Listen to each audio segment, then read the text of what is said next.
கமலா சடகோபன் அவர்கள் எழுதிய கனவும் கல்யாணமும். அத்தியாயம் 20. விஜயா அன்று இரவு தூக்கம் வராமல் சிந்தித்தாள். சுரேஷ் குறிப்பிட்டதைப் போல் உண்மையில் அவள் நடுத்தெருவில் தான் நிற்கிறாள். இவளுடைய சின்ன வயசிலிருந்து அப்பாவுக்கு தெரிந்தும் தெரியாமலும் பண விஷயத்தில் தாராளம் காட்டிய அம்மா வீட்டை விட்டு நிரந்தரமாக வெளியேறும்போது வெறும் 1000 ரூபாய் மட்டும்தான் கொடுத்தாள். அப்பா கூட பாவம் தொகையை குறிப்பிடாமல் உன் விருப்பம் என்று சொல்லி ஒதுங்கிவிட்டார். கல்யாணத்திற்காக இவள் போட்டிருந்த நகைகளையும் பிடுங்கிக் கொண்டு வெறும் உரித்த கோழியாக அவளை விரட்டிவிட்டாள். இவளுக்கு கொஞ்சம் கொஞ்சமாக பேராசையை ஊட்டி வளர்த்ததே இந்த அம்மாதான். மைதிலி அப்பா மாதிரி பெருந்தன்மையான குணத்துடன் கௌரவமாக வளர்ந்தாள். அது மட்டுமா, சித்தப்பா சம்பளம் அல்றார் செய்யட்டுமே உனக்கு என்று அடிக்கடி அம்மா கூறி இவளது மனதில் பதிய வைத்தாள். ராதாவின் மேல் பொறாமை என்பது உண்மையாக இருக்கலாம். ஆனால் அவள் சித்தம் கலங்கி நிற்கும் அளவிற்கு விபரீதம் ஏற்படும் என்று அவள் சிறிதும் எதிர்பார்க்கவில்லை. தானே முதலில் பேசி ஆரம்பித்து வைத்த இந்த கல்யாணம் நின்று விட்டதை அவளுடைய மெல்லிய மனசு தாங்கவில்லை. பாவம், நடந்தது நடந்தவையாக இருக்கட்டும். இனிமேல் நடக்கப் போவது என்ன?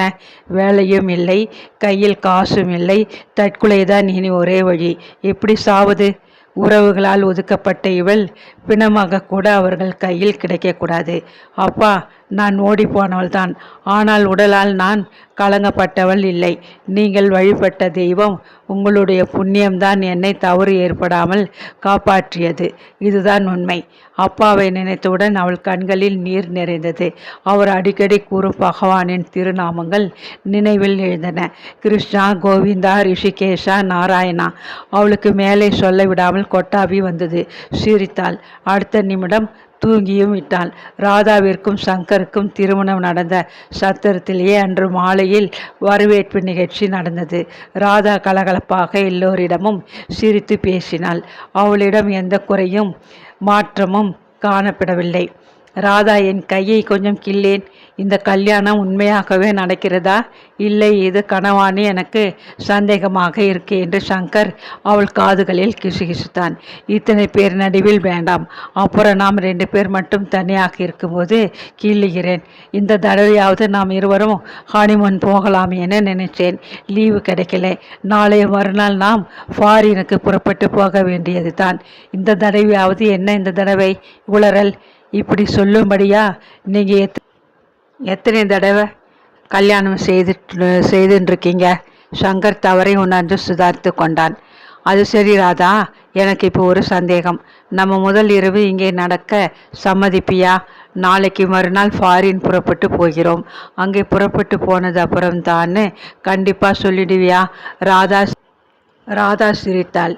உங்களுக்கு ஏன் அவ்வளவு சந்தேகம்? ஃபாரினுக்கு போன பிறகுன்னு பெரியவர்கள் சொன்னாலும் நான் ஓகே. ஆனால் நீங்கள் பொறுமையாக இருப்பீங்கன்னு உங்களை பார்த்தா எனக்கு தோணலை. நீ சொல்லிட்ட. என்ன மாதிரி பொறுமைசாலி இந்த உலகத்திலேயே கிடையாது. அவள் அவனை விஷமமாக பார்த்தாள். அதையும் பார்த்தா போச்சு. உங்கள் அம்மா அப்பாவை கேட்டு பாரேன். அவர்களுக்கு என் பொறுமையை பற்றி நன்றாகவே தெரியும். லட்சுமி ரங்கராஜனும் தூரத்தில் நின்று இவர்களையே பார்த்து கொண்டிருந்தார்கள். ராதா சங்கர் சொன்னதும் தன் பெற்றோரை பார்த்து சிரித்தாள். சங்கர் தன் இடத்தில் இருந்தபடியே ராதாவின் முதுகுப்புறம் அவளுக்கு தெரியாத முறையில் தன் கட்டி விரலை உயர்த்தி காட்டினான். மறுநாள் காலையில் விஜயா தன் அறையின் கதவு தட்டப்பட்டதும் தூக்கத்திலிருந்து விழித்தாள். தன் தலையை கோதிக்கொண்டு உடையை சீர்படுத்தியவாறு அரை கதவை திறந்தாள். சமையல் அம்மாவின் உதவியாளரான ஒரு சின்ன பொண்ணு காப்பி கொண்டு வந்திருந்தாள். அதை வாங்கி வைத்து கொண்ட விஜயா பல்விளக்க பாத்ரூமுக்கு சென்றாள். அவசரமாக திரும்பி வந்து காஃபியை குடித்தாள். எப்பொழுதும் காஃபி குடித்தவுடனே குளிக்கும் வழக்கமுள்ள அவளுக்கு அன்று குளிக்க தோன்றவில்லை. இன்று கடைசியாக கடலை நோக்கி போக இருக்கும் அவளுக்கு இங்கே என்ன குளிப்பு வேண்டியிருக்கு? வரப்போகும் மாதம் ஹாஸ்டல் கட்டணத்தை தரக்கூட அவளிடம் பணம் இல்லை. அதுவும் முன்பணமாகத்தான் ஹாஸ்டலில் பணம் வாங்குகிறார்கள். ஏற்கனவே 2 மாத பாக்கி வேறு இருக்கு. இவள் இந்த அறையை விட்டு போகும் பொருள்களை எல்லாம் ஹாஸ்டல் நிர்வாகத்தினரே எடுத்துக்கொள்ளட்டும். ஜன்னல் வழியாக வீதியை பார்த்தவாறு நின்றாள். இதோ இங்கே போகும் மனிதர்கள் அனைவரும் வாழ தெரிந்தவர்கள். இவர்களுக்கும் ஆசைகள் இல்லாமல் இல்லை. ஆனால் அதற்கு எல்லை வகுத்து கொண்டவர்கள், அணை போட தெரிந்தவர்கள். பெருமூச்சுடன் ஜன்னலை மூடிவிட்டு திரும்பினாள். அறையின் கதவை பூட்டியவள் செருப்பை மறந்துவிட்டதை உணர்ந்து மறுபடியும் கதவை திறந்தாள். சற்றென்று அவளுக்கு சிரிப்பு வந்தது. சாக துணிந்தவளுக்கு காலில் செருப்பு இல்லாவிட்டால் தான் என்ன, காலில் எது குத்தினால்தான் என்ன, நொண்டிக் கொண்டே போய் கடலில் இறங்க வேண்டியது தானே. கடற்கரைக்கு வந்ததும் அவள் மனதில் ஓர் அமைதி ஏற்பட்டது. இளங்காலை என்பதால் வாக்கிங் போகிறவர்கள், ஜாக்கிங் போகிறவர்கள் என்றுதான் காணப்பட்டனர். மணல் வெளியில் பாதி தூரம் வந்திருப்பாள். எதிரில் 5-6 ஆடவர்கள் ஈர வேட்டி மேல் துண்டுடன் கடல் பக்கத்திலிருந்து வந்து கொண்டிருந்தனர். நேற்று தகனம் முடிந்து இன்று அஸ்தியை கரையில் கரைத்து விட்டு திரும்பி வருகிறார்கள் இவர்கள். அவர்களுக்கு தன்னிடம் சந்தேகம் எதுவும் எழாத வண்ணம் கடற்கரை அழகை முதலாக ரசிப்பவளைப் போல் நடித்தாள். அவர்கள் இவளை சந்தேகத்துடன் பார்த்தனர். அது விஜயாவுக்கு நன்றாக தெரிந்தது. கடலின் அருகில் சென்ற விஜயா கடலில் கம்பீரமாக எழும் அலைகளை ரசித்தவாறு நின்றாள். சின்ன வயதில் ராதாவை ஆவிகள் கட்டி தூக்கி சமுத்திரத்தில் போட்டுவிடும் என்று இவள் பயமுறுத்தியது நினைவில் எழுந்தது. இவளுக்கு இந்த முடிவுதான் கிடைக்கப் போகிறது என்று மறைமுகமாக தெய்வம் இவள் வாயினாலேயே அந்த வார்த்தைகளை வரவழைத்திருப்பாரோ. குட் மார்னிங் மேடம் என்று மிக அருகில் குரல் கேட்டதும் அவள் திடுகிட்டு திரும்பினாள். ஒரு வாலிபன் ஈர வேட்டி மேல் துண்டுடன் நின்றான். எதிரே போனவர்களில் இவனும் ஒருவன். மேடம், கடலில் குளிக்க வந்தீர்களா என்று கேட்டான். அவன் குரலில் பரிகாசம் ஒலித்தது. நான் எதற்கு வந்தால் உங்களுக்கு என்ன? இது உங்களுக்கு சம்பந்தப்படாத விஷயம். உங்களுக்கு தெரியாத விஷயத்தை உங்களுக்கு தெரிய வைக்க என் கூட வந்தவர்கள் என்னை அனுப்பினார்கள். எனக்கு தெரியாத விஷயம் எது? அது தெரிந்து இனி எனக்கு எதுவும் ஆக போறதில்லை. மனித பிறவிக்கு கடலில்தான் முடிவு. அதாவது மனிதனின் பயணம் கடலில்தான் முடிகிறது. இப்போ நாங்கள் வந்தது கூட ஒரு மனித உடலின் மிச்சத்தை கடலில் சேர்க்கதான். அவர் என் நண்பனின் தகப்பனார். விஜயா எரிச்சலுடன் கடலை பார்த்து கொண்டு நின்றாள். காலை வேளையில் இந்த மாதிரி இடையூறு வரும் என்று அவள் நினைக்கவில்லை. நீங்கள் இந்த மாதிரி முழு உடலோடு நல்ல நினைவோடு கடலுக்கு உடலை சமர்ப்பிக்கிறது சாஸ்திர விரோதம். பெரிய விஷயத்தை சுலபமாக விளக்கிட்டீங்க. அவள் குரலில் இருந்த நக்கலை உணர்ந்தும் உணராதது போல் இருந்தான். அது சரி, நீங்கள் இந்த முடிவுக்கு வர காரணம் ஏதாவது காதல் தோல்வியா? வாழ்க்கையை சரியாக புரிந்து கொள்ளாமல் பெற்றவர்களையும் உறவினர்களையும் எல்லோரையுமே விரோதித்து கொண்டு விட்டேன். அவள் கண்களில் கண்ணீர் நிரம்பியது. அவ்வளவுதானே?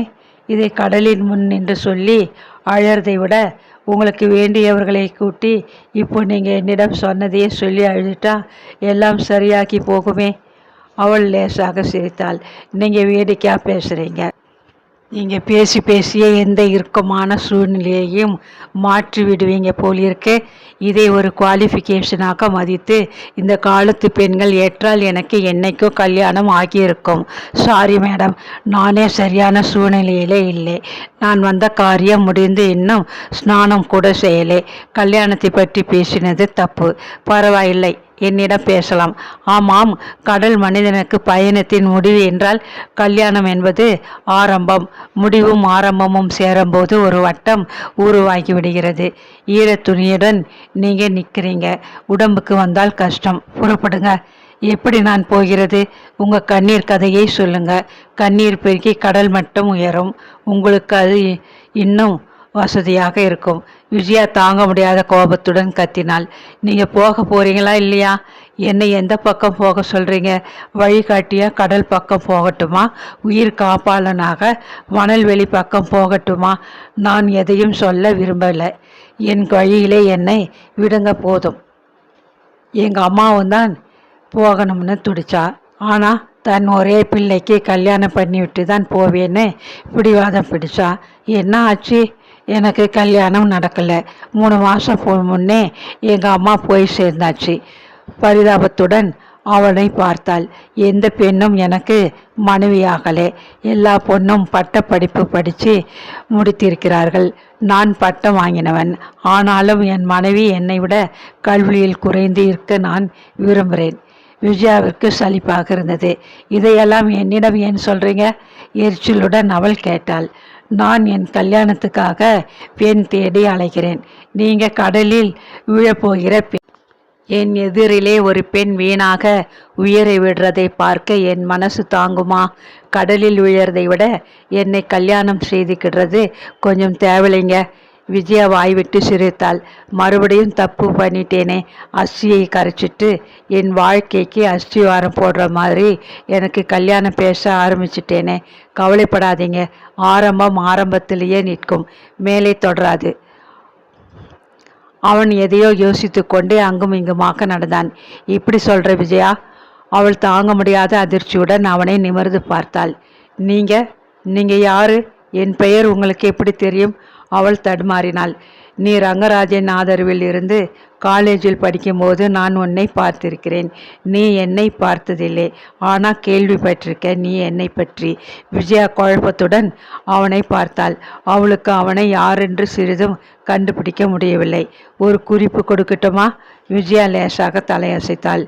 என் தொழிலே, நான் செய்யும் வேலையை எனக்கு நிக் நேம் ஆகிவிட்டது. ரங்கராஜன் சாரை டீஸ் செய்ய ரொம்ப உனக்கு அந்த நிக் நேம் உதவி செய்தது. அப்படின்னா நீங்கள்? ஆமாம், அதே போஸ்ட் ஆஃபீஸ் வரன்தான். நான் காலேஜ் படிக்காத பொண்ணு கேட்டது என் தப்பு தான். அதனாலே தான் உனக்கு என்னை பிடிக்காமல் போச்சு. வெட்கத்தினால் முகம் சிவந்த விஜயா குனிந்த தலையுடன் நின்றாள். சற்றென்று குனிந்து மண்ணில் பதித்திருந்த அவனுடைய பாத சுவடை இரு கரங்களாலும் தொட்டு தன் கண்களில் ஒற்றி கொண்டாள். என் பெயரை தெரிந்து கொள்ளக்கூட நீ விரும்பல. என்னை போஸ்ட் ஆஃபீஸ் வர்ணாவே ஆக்கிட்டே இல்லையா? உண்மையிலே என் பெயர் சதாசிவம். என்னை என் நண்பர்கள் எல்லோரும் சதான்னு சுருக்கி கூப்பிடுவா. இவ்வளோ நடந்த பின்னும் என்னை நீங்கள் கல்யாணம் செய்துக்க நினைக்கிறது தான் எனக்கு ஆச்சரியமாக இருக்குது. உனக்கு இந்த போஸ்ட் ஆஃபீஸ் வரனை கடவுள் முடிச்சு போட்டு வச்சிருக்கிறார். சுரேஷ் மோகன் யார் வந்தாதான் என்ன? உன்னை எங்கே பார்க்க நேரும்னு நான் நினைக்கவே இல்லை. என்னை பற்றிய முழு விவரம் தெரிந்தால் நிச்சயம் உங்கள் மனசை மாற்றிப்பீங்க. ரங்கராஜன் என் வெல்விஷர், எனக்கு ரொம்ப நெருக்கமானவர். நேற்று நடந்த ராதாவின் கல்யாணத்துக்கு நான் இந்த மரணத்தினால் போக முடியவில்லை. நாளைக்கு ராதா சங்கருடன் ஃபாரினுக்கு போகிறாள். இப்போவும் உனக்கு உயிரை காப்பாற்றதான் நினைச்சேனே தவிர கல்யாணம் பண்ணிக்க நினைக்கல. மண்ணிலே பதித்த காலடிக்கு பாத பூஜை நடக்கவே போனா போகிறதுன்னு அசல் பாதத்தையே நிரந்தரமாக உனக்கு கொடுக்க முடிவு எடுத்துட்டேன். விஜயா புன்னகை புரிந்தாள். கடற்கைக்கு வரும்போது இருந்த மனநிலை இப்போது அவளுக்கு இல்லை என்பதை உணர்ந்ததும் அவள் வியப்படைந்தாள். வரியா விஜயா, போகலாமா? அவள் நடக்க ஆரம்பித்தாள். அவள் எங்கே போவது? ஹாஸ்டலில் பணம் பாக்கி இருக்கும்போது அவள் எப்படி அங்கே போக முடியும்? எங்கள் அக்கா ஒருத்தி தான் எனக்கு இருக்கும் ஒரே உறவு. உன் குடும்பத்தில் தான் நவக்கிரக மாதிரி ஒவ்வொருத்தரும் ஒவ்வொரு பக்கம் திரும்பி விட்டார்கள். அவர்களை ஒன்று சேர்ப்பது தான் என் முதல் வேலை. எனக்கு அவர்கள் முகத்திலே விழிக்கவே வெட்கமாக இருக்குது. ஏன் வெட்கப்படணும்? அவர்கள் சொன்ன போஸ்ட் ஆஃபீஸ் வரணைத்தானே நீ மேரேஜ் பண்ணிக்கிற. இந்த புத்தி எனக்கு அப்போதே வந்திருந்தால் இத்தனை பிரச்சனைகள் வந்திருக்காது. சதாசிவம் சிரித்தான். உனக்கு தெரியுமா விஜயா, பெட்டர் லேட் தென் நெவர். விஜயா புன்னகை புரிந்தாள். சுரேஷ் விஷயம் சித்தப்பா மூலம் உங்களுக்கு தெரிந்திருக்கும். மோகன் விஷயம் சித்தப்பாவுக்கு தெரியாதே, உங்களுக்கு எப்படி தெரிந்தது? சுரேஷ் தன் உறவினன் என்ற முறையிலே மைதிலி புருஷனிடம் உன்னை நடுவீதிக்கு கொண்டு வந்ததையும் அவன் பழி வாங்கினதையும் சொன்னான். சீனிவாசன் சித்தப்பாவிடம் சொல்லி இருக்கலாம். கல்யாணத்துக்கு நான் வராத காரணத்தை ஃபோன் மூலம் கேட்டவர் பேச்சுவாக்கில் சுரேஷின் மட்டமான குணத்தை பற்றி கூறி வருத்தப்பட்டார். அவர் வருத்தம் இருக்கட்டும், இப்பொழுது என் வருத்தம் வேறு ஒன்று. புரிகிறது. ஹாஸ்டல் வாடகை கட்ட உன்னிடம் பணம் இல்லை. வியப்புடன் அவனை பார்த்தாள். கவலைப்படாத விஜயா, 2 நாட்களுக்குள் பணத்தோடு வரேன். நீ தைரியமாக ஹாஸ்டலுக்கு போ. கண்களில் நீர் பெருக அவனை நிமிர்ந்து பார்த்தாள். இந்த பாவிக்கு தகுதிக்கு மீறி இரக்கம் காட்டுறீங்க. ஏன் உன்னையே நொந்துக்கிற? எல்லாம் நல்ல விதமாகவே முடியும். நிம்மதியாக போமா. என் குடும்பம் என்னை சேர்த்து கொள்ளுமா? அது எனக்கு சந்தேகமாக இருக்கு. So what? நான் உன்னை மனைவியாக ஏற்றுக்கொண்டபுறம் மற்றவர்களை பற்றி உனக்கு என்ன கவலை? முதலில் கண்ணை துடை. அவன் குரலில் இருந்த பரிவு அவள் மனதிற்கு இதமாக இருந்தது. அவனிடம் விடை பெற்று கொண்டு ஹாஸ்டலை நோக்கி நடந்தாள்.